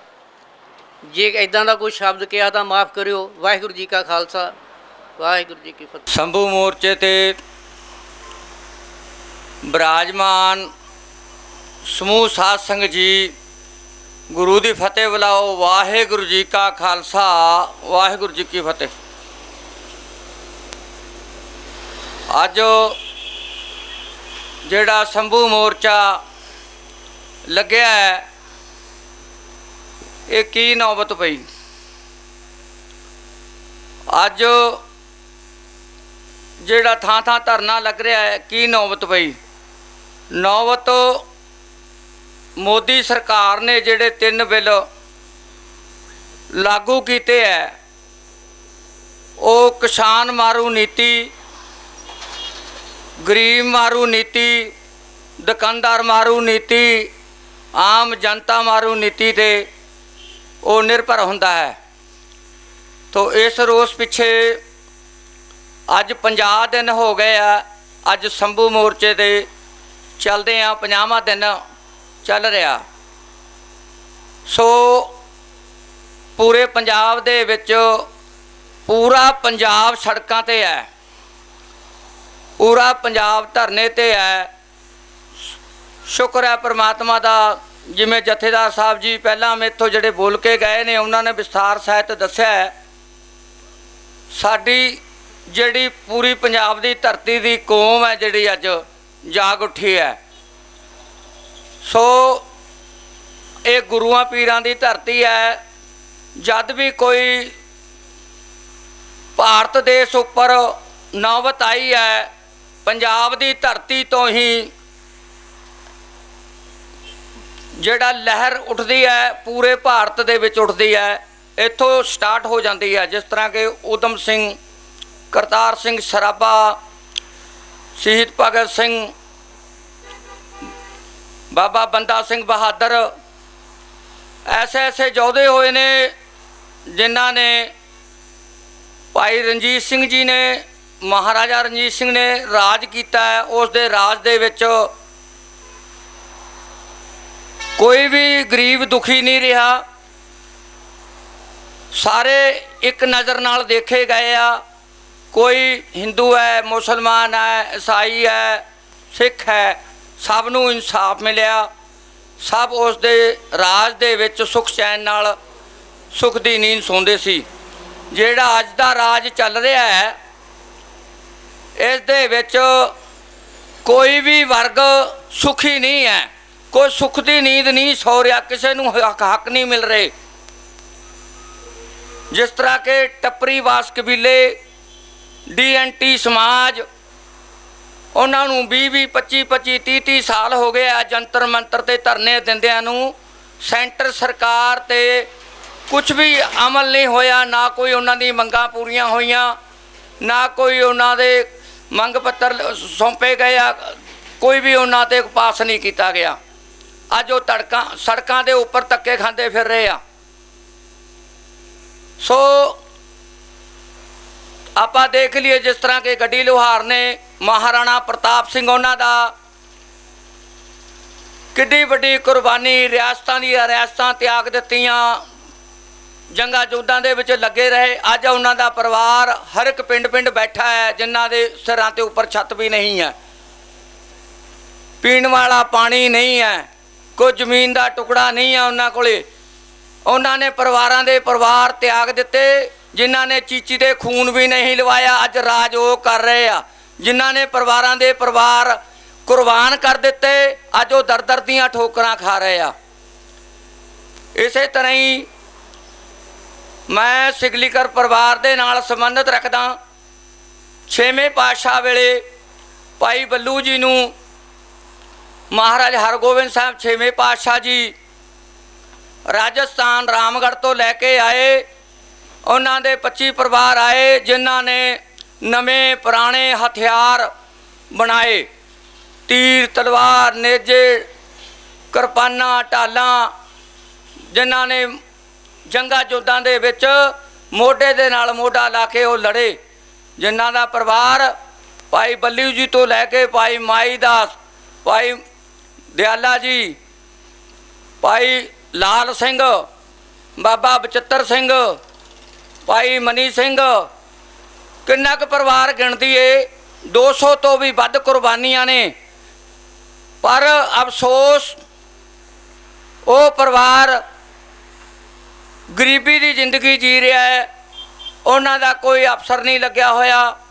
ਪਿਛਲੀ ਪੀੜ੍ਹੀ ਸਾਰੀ ਅਨਪੜ੍ਹ ਰਹੀ ਹੈ।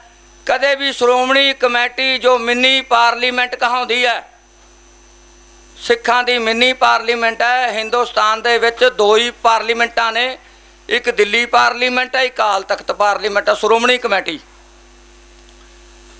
ਸੋ ਉਹਨਾਂ ਦਾ ਫਰਜ਼ ਬਣਦਾ ਸੀ ਜਿਹੜੇ ਵੀ ਪੰਜਾਬ ਦੇ ਵਿੱਚ ਜਾਂ ਪੰਜਾਬ ਤੋਂ ਬਾਹਰ ਗਰੀਬ ਸਿੱਖ ਕੋਈ ਰਹਿ ਰਿਹਾ, ਉਹਨਾਂ ਦੀ ਮਦਦ ਕਰਨ ਦਾ, ਉਹਨਾਂ ਦਾ ਹਰ ਪੱਖੋਂ ਘਰ ਬਣਾ ਕੇ ਦੇਣ ਦਾ, ਕੋਈ ਜ਼ਮੀਨ ਦੇਣ ਦਾ, ਉਹਨਾਂ ਨੂੰ ਕਾਰੋਬਾਰ ਦੇਣ ਦਾ, ਜਾਂ ਉਹਨਾਂ ਨੂੰ ਸ਼੍ਰੋਮਣੀ ਕਮੇਟੀ ਦੇ ਵਿੱਚ ਮੁਲਾਜ਼ਮ ਭਰਤੀ ਕਰਨ ਦਾ। ਅਸੀਂ ਤਕਰੀਬਨ 1998 ਤੋਂ ਲਗਾਤਾਰ ਮੰਗ ਪੱਤਰ ਦਿੰਦੇ ਆ ਰਹੇ ਹਾਂ ਤੇ ਉਹਨਾਂ ਨੂੰ ਇਹੀ ਮੰਗ ਪੱਤਰ ਦਿੰਦੇ ਆ ਰਹੇ ਹਾਂ ਵੀ ਸਾਡੇ ਜਿਹੜੇ ਕਮਿਸ਼ਨਰ ਨੇ ਕਮਿਸ਼ਨਰ ਭਰਤੀ ਕੀਤੇ ਜਾਣ, ਢਾਡੀ ਨੇ ਢਾਡੀ ਭਰਤੀ ਕੀਤੇ ਜਾਣ, ਸੇਵਾਦਾਰ ਭਰਤੀ ਕੀਤੇ ਜਾਣ, SGPC ਦੇ ਵਿੱਚ 15 ਸੀਟਾਂ ਰੱਖਵੀਆਂ ਨੇ ਉਹਦੇ ਵਿੱਚ ਭਰਤੀ ਕੀਤਾ ਜਾਵੇ। ਪਰ ਜਿਨ੍ਹਾਂ ਕੋਲੇ ਜ਼ਮੀਨ ਨਹੀਂ ਉਹਨਾਂ ਨੂੰ ਥੋੜ੍ਹੀ ਥੋੜ੍ਹੀ ਜ਼ਮੀਨ ਦੇ ਕੇ ਉਹਨਾਂ ਦੇ ਘਰ ਪਾਏ ਜਾਣ।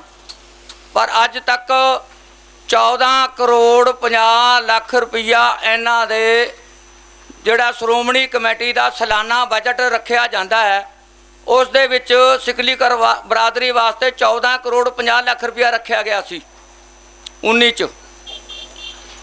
ਤੇ ਹਰ ਸਾਲਾਨਾ ਬਜਟ ਦੇ ਵਿੱਚ ਕੁਛ ਨਾ ਕੁਛ ਰੱਖਿਆ ਜਾਂਦਾ ਹੈ, ਪਰ ਉਹ ਕਦੇ ਲੱਗਿਆ ਦਿਸਦਾ ਨਹੀਂ। ਇਹ ਸਾਰੇ ਇਹਨਾਂ ਦੇ ਜੇਬਾਂ ਦੇ ਵਿੱਚ ਜਾਂਦਾ ਹੈ।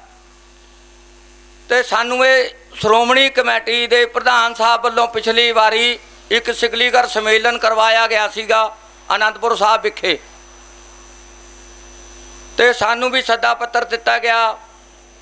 2 ਮਹੀਨੇ ਪਹਿਲਾਂ ਸੁਨੇਹੇ ਲਾਏ ਗਏ, ਅਸੀਂ ਡੇਰੇ ਡੇਰੇ ਜਾ ਕੇ ਲਿਸਟਾਂ ਬਣਾਈਆਂ, ਸਾਨੂੰ ਫੋਨ ਨੰਬਰ ਦੇ ਦਿਓ ਜੀ, ਜਿਹੜਾ ਜਿਹੜਾ ਜਾਏਗਾ ਡੇਰੇ ਦੇ ਨੰਬਰ ਦੇ ਦਿਓ, ਕਿਹੜੇ ਬੰਦੇ ਕਿੰਨੇ ਜਾਣਗੇ। ਅਸੀਂ 2 ਮਹੀਨੇ ਖੱਜਲ ਖਵਾਰ ਹੁੰਦੇ ਰਹੇ। ਸਾਨੂੰ ਬੱਸਾਂ ਦਿੱਤੀਆਂ 6, ਸਾਡੇ ਹੋਰ ਬਰਾਦਰੀ ਦੇ ਬੰਦੇ ਆਪੋ ਆਪਣੇ ਸਾਧਨਾਂ 'ਤੇ ਗਏ। ਅਸੀਂ ਇੱਕ ਮੰਗ ਪੱਤਰ ਲੈ ਕੇ ਬਰਾਦਰੀ ਦਾ ਬਣਾ ਕੇ ਵੀ ਪ੍ਰਧਾਨ ਜੀ 14 ਕਰੋੜ 50 ਲੱਖ ਰੁਪਈਆ ਰੱਖਿਆ ਗਿਆ ਤੇ ਇਹ ਸਾਡੀ ਬਰਾਦਰੀ 'ਤੇ ਲਵਾਇਆ ਜਾਵੇ।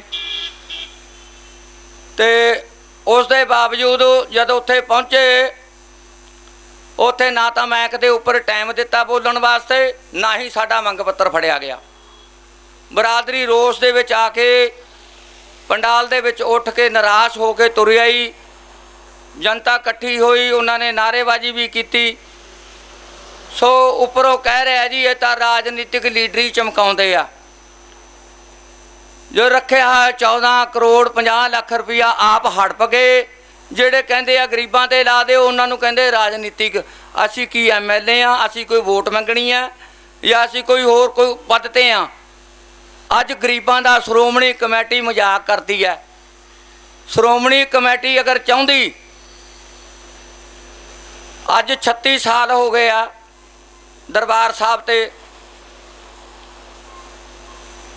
ਸਾਹਿਬ ਤੇ ਹਮਲੇ ਹੋਏ ਨੂੰ। ਅੱਜ ਪੂਰਾ ਭਾਰਤ ਅੰਮ੍ਰਿਤਧਾਰੀ ਹੋ ਜਾਂਦਾ, ਮਹਾਰਾਜ ਅੰਮ੍ਰਿਤਧਾਰੀ ਸਾਰਾ ਕਰ ਦਿੰਦੇ ਜੇ ਪ੍ਰਚਾਰ ਦੀ ਲਹਿਰ ਪੂਰੀ ਚੱਲਦੀ। ਇਹਨਾਂ ਨੇ ਪ੍ਰਚਾਰ ਦੀ ਲਹਿਰ ਬਾਹਰ ਕੱਢੀ ਹੋਈ ਨਹੀਂ, ਕਿਉਂਕਿ ਕਿਸੇ ਬੱਚੇ ਨੂੰ ਕੋਈ ਗੁਟਕਾ ਨਹੀਂ ਦਿੱਤਾ ਪੜ੍ਹਨ ਵਾਸਤੇ, ਕੋਈ ਲਿਟਰੇਚਰ ਕਰ ਨਹੀਂ ਵੰਡਿਆ, ਕੋਈ ਕਿਸੇ ਕਿਸਮ ਦਾ ਇਹਨਾਂ ਨੇ ਪ੍ਰਚਾਰ ਨਹੀਂ ਕੀਤਾ।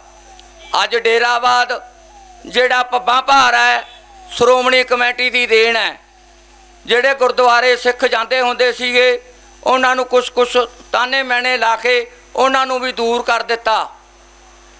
ਤੇ ਆ ਮੈਂ ਹੁਣ ਥੋੜ੍ਹੇ ਦਿਨਾਂ ਦੀ ਘਟਨਾ ਮੈਂ ਮੇਰੇ ਉੱਪਰ ਵਾਪਰੀ ਆ, ਮੈਂ ਦੱਸਦਾ।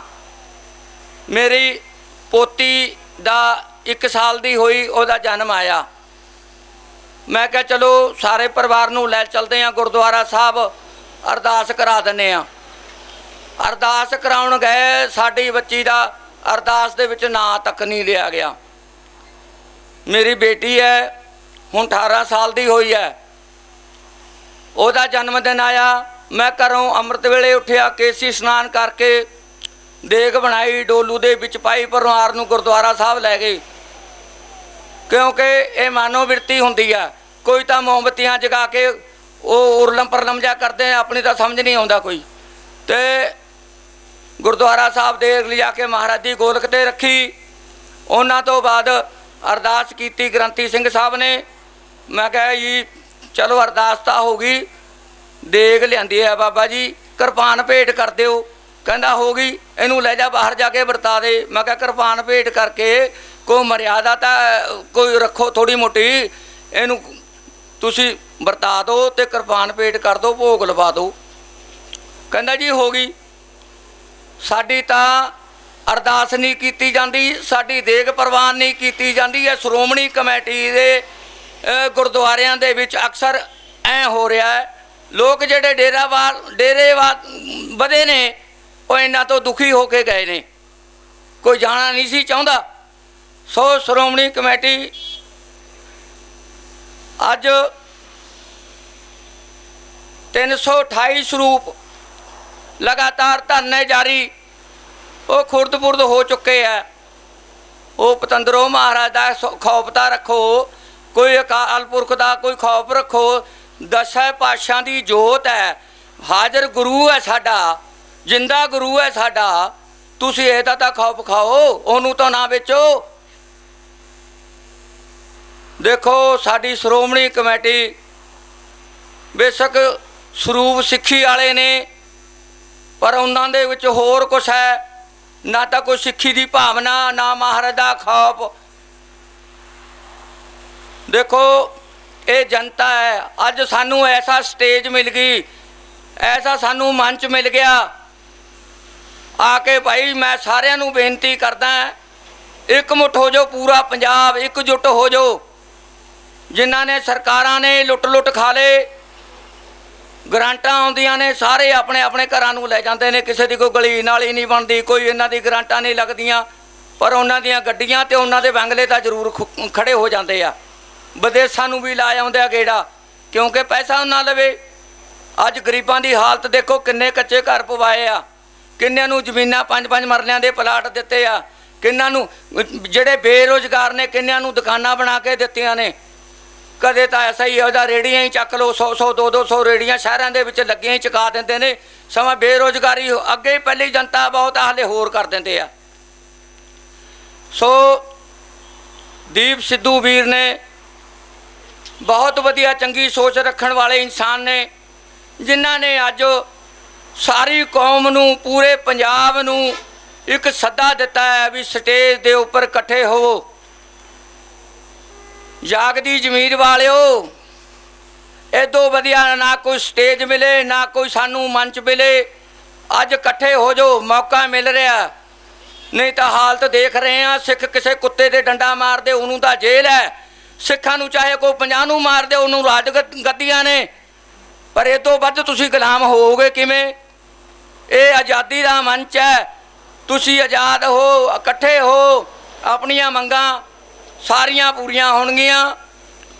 ਤੇ ਮੈਂ ਇਹੀ ਦੁਬਾਰੇ ਫੇਰ ਬੇਨਤੀ ਕਰਦਾ ਵੀ ਚੰਗੀ ਜਾਗਦੀ ਜ਼ਮੀਰ ਵਾਲੇ ਇਨਸਾਨ ਘਰਾਂ 'ਚ ਨਹੀਂ ਬੈਠਣਗੇ, ਵੀਰ ਸਿੱਧੂ ਸਾਹਿਬ ਦਾ ਸਾਥ ਦੇਣਗੇ ਦਿਲੋਂ, ਮਨੋਂ, ਤਨੋਂ, ਹਰ ਇੱਕ ਕਿਸਮ ਤੋਂ। ਤੇ ਮੈਂ ਇਹੀ ਚਾਹੁੰਦਾ ਤੇ ਧੰਨਵਾਦ ਕਰਦਾ ਸੈਕਟਰੀ ਸਾਹਿਬ ਦਾ, ਪੂਰੇ ਪੰਡਾਲ ਨੂੰ ਚਲਾ ਰਹੇ ਨੇ ਮੇਰੇ ਵੀਰ ਨੌਜਵਾਨ, ਤੇ ਸਾਰਿਆਂ ਦਾ ਧੰਨਵਾਦ ਕਰਦਾ। ਇੱਕ ਨਿਮਾਣੇ ਜਿਹੇ ਸਿੱਖ ਨੂੰ ਆਪ ਜੀ ਨੇ ਜਿਹੜਾ ਟਾਈਮ ਦਿੱਤਾ, ਤੇ ਮੈਂ ਸਰਦਾਰ ਜੋਗਾ ਸਿੰਘ ਦਾ ਚੱਪੜਚਿੜੀ ਦਾ ਵੀ ਧੰਨਵਾਦ ਕਰਦਾ। ਤੇ ਜਿਹੜੇ ਮੇਰੇ ਨਾਲ ਮੇਰੇ ਵੀਰ ਆਏ ਆ, ਜ਼ਿਲ੍ਹਾ ਪ੍ਰਧਾਨ ਪਟਿਆਲਿਆਂ ਤੋਂ ਸਰਦਾਰ ਦਵਿੰਦਰ ਸਿੰਘ ਬਹਾਦਰਗੜ੍ਹ, ਜੈ ਸਿੰਘ ਜੀ ਬੋਲ ਚੁੱਕੇ ਆ। ਸਾਡੇ ਨਾਲ ਅਮਰੀਕ ਸਿੰਘ ਜੀ, ਹਲਕਾ ਇੰਚਾਰਜ ਲਹਿਰਾ ਗਾਗਾ, ਸਰਦਾਰ ਤੂਫਾਨ ਸਿੰਘ ਜੀ, ਦਲੇਰ ਸਿੰਘ ਜੀ ਪਹੁੰਚੇ ਆ। ਮੈਂ ਇਹਨਾਂ ਦਾ ਵੀ ਧੰਨਵਾਦ ਕਰਦਾ। ਸਮੁੱਚੀ ਸੰਗਤ ਨੂੰ ਬੁਲਾਉਣਾ। ਫਤਿਹ। ਵਾਹਿਗੁਰੂ ਜੀ ਕਾ ਖਾਲਸਾ, ਵਾਹਿਗੁਰੂ ਜੀ ਕੀ ਫਤਿਹ। ਤੋਂ ਪਹਿਲਾਂ ਸਾਰਿਆਂ ਨੂੰ ਵਾਹਿਗੁਰੂ ਜੀ ਕਾ ਖਾਲਸਾ, ਵਾਹਿਗੁਰੂ ਜੀ ਕੀ ਫਤਿਹ। ਬਾਕੀ ਮੋਰਚਾ ਬਹੁਤ ਦਿਨਾਂ ਤੋਂ ਸਫਲ ਚੱਲ ਰਿਹਾ, ਤੁਹਾਨੂੰ ਭਲੀ ਪ੍ਰਾਂਤ ਹੀ ਪਤਾ ਹੈ। ਤੇ ਅਸੀਂ ਹਰਿਆਣੇ ਤੋਂ ਆਏ ਹੋਏ ਹਾਂ, ਅੰਬਾਲੇ ਜ਼ਿਲ੍ਹੇ ਤੋਂ ਬਾਈ ਨੇ ਦੱਸੇ ਦਿੱਤਾ। ਤੇ ਮੇਰੀ ਤਾਂ ਇੱਕੇ ਬੇਨਤੀ ਹੈ ਬਸ, ਵੀ ਰਲ ਮਿਲ ਕੇ ਚੱਲੋ। ਸਾਰੇ ਜੇ ਰਲ ਮਿਲ ਕੇ ਚੱਲਾਂਗੇ ਤੇ ਆਪਾਂ ਨੂੰ ਮਹਾਰਾਜ ਦੀ ਕਿਰਪਾ ਨਾਲ ਸਫਲਤਾ ਜ਼ਰੂਰ ਮਿਲੂਗੀ। ਤੇ ਬਾਕੀ ਚਲੋ ਸਾਰੇ ਬੁਲਾਰੇ ਆਪਣੇ ਆਪਣੇ ਵਿਚਾਰ ਦੱਸੀ ਜਾਂਦੇ ਆ ਵੀ ਕਿਸਾਨ ਮੋਰਚਾ। ਮੈਂ ਤਾਂ ਨਹੀਂ ਕਹਿੰਦਾ ਕਿਸਾਨ ਮੋਰਚਾ, ਇਹ ਇਨਸਾਨੀਅਤ ਦਾ ਮੋਰਚਾ, ਕਿਉਂਕਿ ਇਹਦੇ ਵਿੱਚ ਇਕੱਲਾ ਕਿਸਾਨ ਨਹੀਂ ਜੁੜਿਆ ਹੋਇਆ, ਇਹਦੇ ਵਿੱਚ ਸਾਰੇ ਹੀ ਜੁੜੇ ਹੋਏ ਆ, ਮਜ਼ਦੂਰ, ਕਿਸਾਨ, ਆੜਤੀ, ਹੋਰ ਪਤਾ ਨਹੀਂ ਤੁਹਾਨੂੰ ਪਤਾ ਹੀ ਹੈ ਖੇਤੀਬਾੜੀ ਨਾਲ, ਜੇ ਖੇਤੀਬਾੜੀ ਹੁੰਦੀ ਆ ਪਤਾ ਨਹੀਂ ਪੰਛੀ, ਹੋਰ ਕੁਦਰਤੀ ਬਣਾਏ ਹੋਏ ਜੀਵ ਜੰਤੂ, ਉਹ ਸਾਰੇ ਹੀ ਜੁੜੇ ਹੋਏ ਆ। ਚਲੋ ਸਾਡੇ 'ਚ ਮੋਰਚੇ 'ਚ ਇਹ ਤਾਂ ਹੈ ਨਹੀਂ, ਉਹ ਦਿੱਲੀ ਨੂੰ ਜਾ ਸਕਦੇ ਆ, ਪਰ ਮੈਂ ਤਾਂ ਹੱਥ ਬੰਨ੍ਹ ਕੇ ਸਾਰਿਆਂ ਨੂੰ ਬੇਨਤੀ ਇਹੀ ਕਰੂੰਗਾ ਵੀ ਇਹਨੂੰ ਕਿਸਾਨ ਮੋਰਚਾ ਨਾ ਸਮਝੋ। ਭਾਈ ਸਾਹਿਬ ਆਉਣੇ ਵਾਲੇ ਸਮੇਂ 'ਚ ਜੇ ਤੁਸੀਂ ਹੁਣ ਨਾ ਮਿਲ ਕੇ ਚੱਲੇ ਤੇ ਤੁਹਾਡੀ ਹਾਲਾਤ ਬਹੁਤ ਖਰਾਬ ਹੋਣੇ ਵਾਲੇ ਆ। ਤੁਹਾਡੀ ਛੋਟੀ ਮੋਟੀ ਦੁਕਾਨੀ 'ਤੇ ਵੀ ਬਹੁਤ ਅਸਰ ਪੈਣ ਵਾਲਾ, ਤੁਹਾਡੀ ਮਜ਼ਦੂਰੀ 'ਤੇ ਬਹੁਤ ਅਸਰ ਪੈਣ ਵਾਲਾ, ਹੋਰ ਬਹੁਤ ਚੀਜ਼ਾਂ ਜੁੜੀਆਂ ਹੋਈਆਂ। ਇਹ ਤਾਂ ਹਲੇ ਥੋੜ੍ਹੇ ਹੀ ਬਿੱਲ ਪਾਸ ਕਰੇ ਇਹਨਾਂ ਨੇ। ਮੈਨੂੰ ਕੋਈ ਬੰਦਾ ਦੱਸ ਰਿਹਾ ਸੀ, ਉਹ ਕਹਿੰਦਾ 5-6 ਬਿੱਲੇ ਪਾਸ ਹੋਏ ਆ, ਤਾਂ ਜਿਹਦੇ ਵਿੱਚ ਸਾਡੇ 3 ਆਰਡੀਨੈਂਸ ਬਿੱਲ ਵੀ ਹੈਗੇ ਆ। ਬਾਕੀ ਇਹ ਪਹਿਲਾਂ ਚੱਲ ਕੇ ਹਟਿਆ ਦਿੱਲੀ ਦੇ ਵਿੱਚ NCR MPR ਹੋਰ ਵੀ ਜੋ ਵੀ ਹੈ ਆ, ਪਰ ਹਲੇ ਇਹਨਾਂ ਨੇ 40-41 ਕਾਨੂੰਨ ਹੋਰ ਪਾਸ ਕਰਨੇ ਆ। ਜੇ ਤੁਸੀਂ ਨਾ ਜਾਗੇ ਤੇ ਆਉਣ ਵਾਲਾ ਭਵਿੱਖ ਆਪਣੇ ਬੱਚਿਆਂ ਲਈ, ਮਜ਼ਦੂਰ, ਕਿਸਾਨ, ਹਰ ਵਰਗ ਲਈ ਇਹ ਘਾਤਕ ਸਾਬਤ ਹੋਊਗਾ। ਤੇ ਮੇਰੀ ਤਾਂ ਹੱਥ ਬੰਨ੍ਹ ਕੇ ਇਹੀ ਬੇਨਤੀ ਆ ਸਾਰਿਆਂ ਨੂੰ ਵੀ ਤੁਸੀਂ ਰਲ ਮਿਲ ਕੇ ਚੱਲੋ, ਕਿਸਾਨਾਂ ਦਾ ਸਾਥ ਦਿਓ ਤੇ ਦਿੱਲੀ ਫਤਿਹ ਕਰਾਂਗੇ। ਔਰ ਮੈਂ ਪਹਿਲਾਂ ਵੀ ਇੱਕ ਦਿਨ ਮੈਨੂੰ ਟਾਈਮ ਮਿਲਿਆ ਸੀ ਮਰਦੋ ਸਾਹਿਬ, ਤੇ ਸਾਡੇ ਬਜ਼ੁਰਗਾਂ ਨੇ ਤਾਂ ਇਹ ਕਿਹਾ ਹੋਇਆ, ਜਿਹੇ ਜੀ ਬਿੱਲੀ ਮਾਰ ਲਈ ਇਹੀ ਜੀ ਦਿੱਲੀ ਮਾਰ ਲਈ। ਤੇ ਹੁਣ ਤੁਸੀਂ ਇਹ ਸਾਬਤ ਕਰਨਾ, ਦਿੱਲੀ ਪਹੁੰਚ ਕੇ ਚਾਹੇ ਕੁਝ ਵੀ ਹੋ ਜੇ, ਤੇ ਵੀ ਅਸੀਂ ਉਹਨਾਂ ਦੀ ਬਜ਼ੁਰਗਾਂ ਦੀ ਅੰਸ-ਵੰਸ ਉਹ ਸਾਡੇ ਉਹ ਖੂਨ ਦੇ ਵਿੱਚ ਹੈ, ਹਲੇ ਉਹ ਸਾਡੇ 'ਚੋਂ ਗਈ ਨਹੀਂ ਹੈ। ਉਹੀ ਇਹਦਾ ਹਊਆ ਬਣਾਤਾ ਸਰਕਾਰਾਂ ਨੇ, ਤੇ ਹੋਰ ਜਿਹੜੇ ਸਰਕਾਰ ਪੱਖੀ ਹੈ, ਆ ਜੀ ਕਿਸਾਨ, ਇਹ ਜੀ ਨੌਜਵਾਨੀ ਨਸ਼ਿਆਂ ਨਾਲ ਮਾਰਤੀ, ਫਲਾਣਾ ਕਰਤਾ, ਢਿਮਕਾ ਕਰਤਾ। ਇਹੋ ਜੀ ਕੋਈ ਗੱਲ ਨਹੀਂ ਹੈ। ਸਰਕਾਰਾਂ ਨੇ ਆਪਣਾ ਕੰਮ ਕਰਨਾ ਹੁੰਦਾ ਤੇ ਆਪਾਂ ਆਪਣਾ ਕਰੋ। ਤੇ ਇਹਨਾਂ ਸ਼ਬਦਾਂ ਨਾਲ ਮੈਂ ਕਿਸਾਨ ਯੂਨੀਅਨ ਦਾ ਧੰਨਵਾਦ ਕਰਦਾ ਤੇ ਵਾਹਿਗੁਰੂ ਜੀ ਕਾ ਖਾਲਸਾ, ਵਾਹਿਗੁਰੂ ਜੀ ਕੀ ਫਤਿਹ। ਗੁਰੂ ਰੂਪ ਸਾਧ ਸੰਗਤ ਜੀਓ, ਸਭ ਤੋਂ ਪਹਿਲਾਂ ਗੁਰੂ ਦੀ ਫਤਿਹ ਸਾਂਝੀ ਕਰੋ, ਗੱਜ ਕੇ ਆਖੋ ਵਾਹਿਗੁਰੂ ਜੀ ਕਾ ਖਾਲਸਾ, ਵਾਹਿਗੁਰੂ ਜੀ ਕੀ ਫਤਿਹ। ਜਿਹੜਾ ਕਿ ਆਪਾਂ ਨੂੰ ਪਤਾ ਹੀ ਹੈ, ਜਿਹੜੇ ਕਿ ਸਮੇਂ ਦੀਆਂ ਸਰਕਾਰਾਂ ਨੇ ਜਦੋਂ ਵੀ ਸਟੈਪ ਚੱਕਿਆ, ਇਹ ਪੰਜਾਬ ਨੂੰ ਬਰਬਾਦ ਕਰਨ ਦੀ ਚੱਕਿਆ। ਜਦੋਂ ਵੀ ਕੋਈ ਵੀ ਆਫਤ ਲੈ ਕੇ ਆਇਆ ਸੈਂਟਰ ਸਰਕਾਰ, ਪੰਜਾਬ 'ਤੇ ਲੈ ਕੇ ਆਇਆ। ਅੱਜ ਦੇਖ ਲਓ ਕਿੰਨਾ ਇਹਨਾਂ ਨੇ ਬਰਾਨੀ ਕੀਤੀ ਹੈ ਲੋਕਾਂ ਦੀ। ਜਿਹੜਾ ਕਿਸਾਨਾਂ ਦੇ ਬਿੱਲ ਪਾਸ ਕਰਿਆ, ਜਿਹੜਾ ਇਹ ਬਹੁਤ ਇਹਨਾਂ ਨੇ ਬੁਰਾ ਕਰਿਆ। ਇਹਨਾਂ ਦੇ ਵਿੱਚ ਵੀਰੋ ਆਪਾਂ ਸਾਰੇ ਹੀ ਮਾਂਜੇ ਜਾਵਾਂਗੇ, ਗਰੀਬ ਵੀ ਮਾਂਜੇ ਜਾਵਾਂਗੇ, ਮਜ਼ਦੂਰ ਵੀ ਮਾਂਜੇ ਜਾਵਾਂਗੇ। ਅੱਜ ਵੀ ਵੀਰੋ ਆਪਾਂ ਨੂੰ ਸੰਭਲਣ ਦਾ ਮੌਕਾ ਹੈ, ਜੇ ਆਪਾਂ ਸਾਂਝੇ ਮੋਰਚਾ ਲਾ ਕੇ ਇਕਜੁੱਟ ਤੇ ਆਪਾਂ ਇਹ ਬਿੱਲ ਰੱਦ ਕਰਾਈਏ, ਤਾਂ ਕਿ ਆਉਣ ਵਾਲਾ ਪੰਜਾਬ ਸਾਡਾ ਬਚ ਸਕਦਾ ਹੈ। ਜਿਹੜੇ ਕਿ ਪੰਜਾਬ ਨੂੰ ਜੌਂਕਾਂ ਲੱਗ ਗਈਆਂ ਜਿਹੜੀਆਂ ਸਿਆਸਤ ਦੀਆਂ, ਇਹਨਾਂ ਨੇ ਸਾਰਾ ਪੰਜਾਬ ਲੁੱਟ ਕੇ ਖਾਇਆ ਵੀਰੋ। ਤੁਸੀਂ ਦੇਖਦੇ ਹੋ ਦੇਸ਼ ਆਜ਼ਾਦ ਨੂੰ ਕਿੰਨਾ ਹੋ ਗਿਆ, ਕਦੇ ਕੋਈ ਰਾਜ ਕਰ ਲੈਂਦਾ, ਕਦੇ ਕੋਈ ਰਾਜ ਕਰ ਲੈਂਦਾ, ਪਰ ਇਹਨਾਂ ਨੇ ਪੰਜਾਬ ਬਸ ਕੁਛ ਨਹੀਂ ਕੀਤਾ, ਭਲੇ ਪੰਜਾਬ ਨੂੰ ਨੁਕਸਾਨ ਹੀ ਪਹੁੰਚਾਇਆ। ਸਮੇਂ ਦੀਆਂ ਸਰਕਾਰਾਂ ਨੇ ਇਹਨਾਂ ਨੇ ਆਪਣਾ ਫਾਇਦਾ ਲਿਆ। ਆਪਣਾ ਜਿਹੜਾ ਪਿੰਡਾਂ 'ਚ ਇਹਨਾਂ ਨੇ ਵੋਟਾਂ ਪਵਾਤੀਆਂ, ਅੱਡ ਅੱਡ ਇਹਨਾਂ ਨੇ ਬੈਂਚ ਲਾ ਤੇ ਵੋਟਾਂ ਪਵਾ ਲਈਆਂ। ਉਹ ਤੋਂ 5 ਸਾਲ ਬਾਅਦ ਇਹ ਮਿਲਦੇ ਹੀ ਨਹੀਂ। ਜੇ ਇਹਨਾਂ ਨੂੰ ਮਿਲਣ ਜਾਈਏ, ਇਹ ਕਹਿੰਦੇ ਨੇ ਮੰਤਰੀ ਸਾਹਿਬ ਘਰੇ ਹੀ ਨਹੀਂ ਹੈਗੇ। ਜਦੋਂ ਵੋਟਾਂ ਦੀ ਲੋੜ ਹੁੰਦੀ ਹੈ, ਜਦੋਂ ਇਹ ਆ ਕਿ ਪਿੰਡਾਂ ਦੇ ਵਿੱਚ 1 ਚੱਕਰ ਵੀ ਲਾਉਣਗੇ, 2 ਚੱਕਰ ਵੀ ਲਾਉਣਗੇ, ਆਪਣੀਆਂ ਜਥੇਬੰਦੀਆਂ ਵੀ ਬਣਾਉਣਗੇ। ਵੀਰੋ ਅੱਜ ਇੰਨਾ ਭਿਆਨਕ ਸਮਾਂ ਕੋਈ ਆਉਂਦਾ ਆਪਣਾ ਨਾਰਾ ਲਾ ਕੇ ਵਗ ਜਾਂਦਾ। ਜੇ ਵੀਰੋ ਹੈਲਪ ਕਰਨੀ ਆ ਕਿਸਾਨਾਂ ਦੇ ਮੋਰਚਿਆਂ 'ਚ ਬੈਠੋ ਆ ਕੇ, ਕਿਸਾਨਾਂ ਦੇ ਉੱਤੇ ਧੜੇ 'ਚ ਜਾਓ, ਆਪਦੀਆਂ ਝੰਡੀਆਂ ਲਾ ਕੇ, ਨਾ ਇਹਨਾਂ ਦਾ ਉਹ ਵਿਚਾਰਿਆਂ ਦਾ ਜਿਹੜਾ ਏਕਾ ਬਣਿਆ ਉਹ ਵੀ ਖੰਡਾ ਖੂਰ ਕਰਦੇ ਨੇ। ਅੱਜ ਬਹੁਤ ਲੋਕਾਂ ਨੇ ਜ਼ੋਰ ਲਾਇਆ।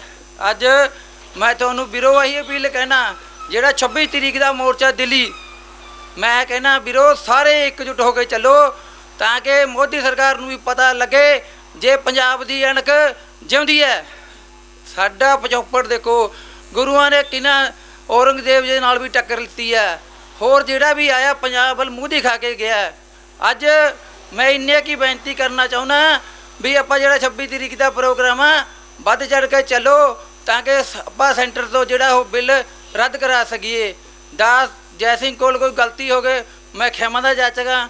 ਵਾਹਿਗੁਰੂ ਜੀ ਕਾ ਖਾਲਸਾ, ਵਾਹਿਗੁਰੂ ਜੀ।